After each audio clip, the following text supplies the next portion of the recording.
So TCP means transmission control protocol and UDP means user datagram protocol. So from this two different protocols, everyone will be thinking why this particular person is conducting this protocol at the same time. Generally, TCP and UDP doesn't have a vast change, only some small changes are applicable. From that particular change itself, based on the comparison, we will be able to get it, and those comparisons only here we will be seeing. There won't be much kind of difficulty in understanding this particular theory. We will be just going on with the short-term applications. Okay, so transmission control protocol, which is commonly said as TCP. So generally, once when we are working regarding to this TCP means here all the data, whenever just send a data, it is sent in the form of a packet data. Like inside the TCP, it is possible to rectify any kinds of error. If error is rectified means again it will send that particular message. And at the same time, if you go for that particular UDP means there are some changes in that.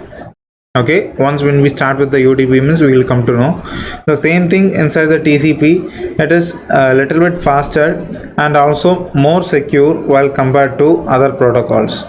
What are the previous protocol we have seen? It is nothing but the MQTT. So inside that MQTT, once when we are working message queuing, telemetry transport. So through telemetry we will be able to send any kinds of messages and receive any kinds of messages. So once whenever it is getting integrated, the messages also continuously we are able to receive, and through that only we will be able to apply it.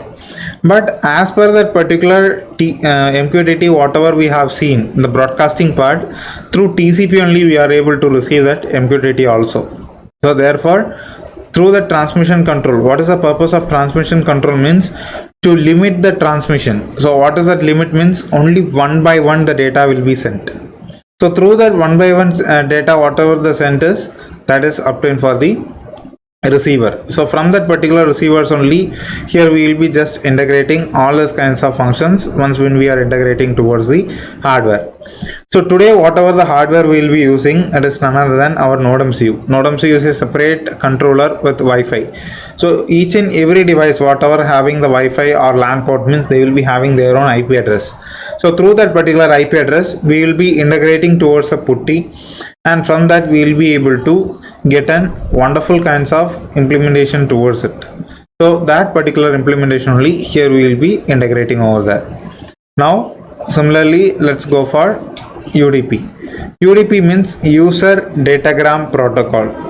Inside this user datagram protocol, we will be able to send a bulk of data, and from that we can select whatever it is required. For example, I am watching that Amazon Prime. So in that Amazon Prime, I am having a bulk of videos into that.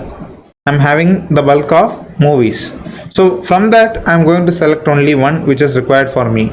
But according to the Amazon server, it is sending to many persons, like towards my mail ID to any other customer's mail ID. Let it be lakhs and lakhs of customers are using that. So through that lakh and lakh, they are able to get that complete data, and from that complete data we will be able to access.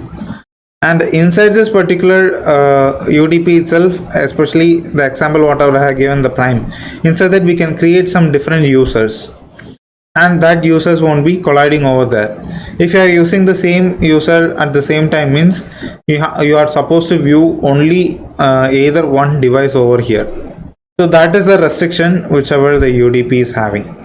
The same thing if you go for the TCP means normally like yesterday's Google Assistant, and at the same time whatever the messages we are sending through MQTT. So those kind of explanations only here we can make it for this entire UDP.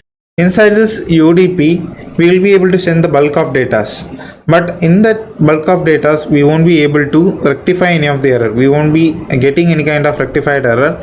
It will be sending directly, and through that particular direct option the receiver also will be getting that infected or non-proper files. So this user datagram protocol, multiple data can be sent to the receiver, but there is no error rectification, and also the efficiency and the speed is better than the TCP.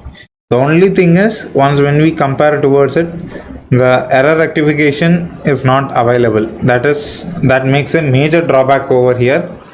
Still there are different communication different comparisons over here, and from that particular comparison we will be able to get to know so which one is better and why everyone is using for that.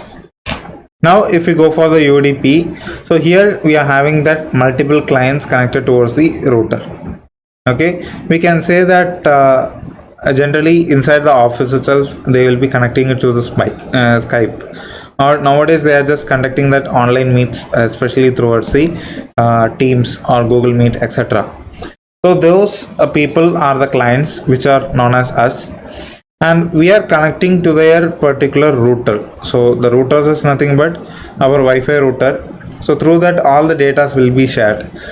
Even within the same house, if 2-3 members are working also, then consider it as 3 members connected to the router, and through that they are able to share the complete data. So within that particular complete data means towards the server, to whose server they will be sending. If you are using Google Meet means Google server will be receiving the data. If you are using Teams means Microsoft server will be receiving the data. So from this particular different server parts, even one person is different organization, other person is different organization, and the other person is different organization, but everyone are using the same method of meet. So from the same method of meet, if they are able to access the different portions means from the same router or the Wi-Fi whatever they have connected, it is nothing but each and every server indicating their respective ID. So through that particular team only they will be able to join, and that particular session only it is called as UDP. Initially this UDP, it has been completely applied for this Hotstar, Netflix, and before that whatever we see means it is for Skype, and currently including WhatsApp also they are using UDP. Without the purpose of UDP, it is not possible to provide a internet conference call, internet video call, etc. And the same thing, the other part inside the UDP means, since we are sending the bulk of data, there are no chance it is not providing an assurance that whatever the message you send, it will be the first. Even after sending the bulk of messages, there are chances to get rearrange it. In WhatsApp itself you might have seen, once whenever you are sending the message, inside your sending side it will be in an order, but if you go for the receiving side it won't be in an order, which is uploading as fast as possible means that particular thing only it will be able to receive at the receiver side. So once again I'm explaining that particular applications. So the applications like Hotstar, Netflix, Prime, and if you go for Skype, Teams, Google Meet, WhatsApp, everything comes under the UDP. Previously these and all they were using with TCP, but they have changed it into UDP. Skype and all initially from UDP only. Initially with the help of Gtalk or Hangouts, we will be able to make only one call, but now with the help of Google Meet we are able to make a lot of calls based on that particular server. They are providing the free of 100 to join inside a meet. Thank you for watching our video. If you like this video, kindly click on the like button and share the video to your friends. Don't forget to subscribe our channel.